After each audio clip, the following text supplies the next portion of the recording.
TRS ప్రభుత్వాన్ని ఎదుర్కోలేక BJP party అప్రజాస్వామికంగా వ్యవహరిస్తోందని MLC Khammam జిల్లా టీఆర్ఎస్ అధ్యక్షుడు తాత మధు అన్నారు. ఖమ్మం నగరంలోని టీఆర్ఎస్ కార్యాలయంలో ఆయన మీడియాతో మాట్లాడారు. బీజేపీ దొంగ స్వాములతో ముడుపులు అందించి ఎమ్మెల్యేలను కొనుగోలు చేయాలని చూసిందని, ఈ వ్యవహారంపై దేశ ప్రజల దృష్టి మరల్చేందుకు లిక్కర్ స్కామ్ అని హడావుడి చేస్తోందని మండిపడ్డారు. దర్యాప్తు సంస్థలను దుర్వినియోగం చేస్తుందన్నారు.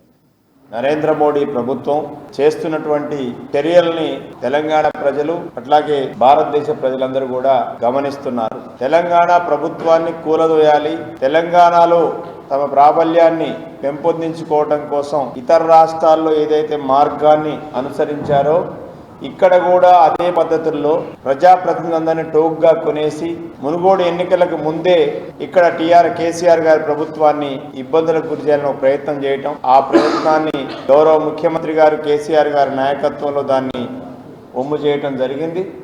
దానికి కంటిన్యూషన్గా ఈరోజు రకరకాలైనటువంటి డెవలప్మెంట్స్ అనేవి రాష్ట్రంలో జరుగుతున్నాయి. నరేంద్ర మోడీ ప్రభుత్వం చేస్తున్నటువంటి చర్యల్ని తెలంగాణ ప్రజలు అట్లాగే భారతదేశ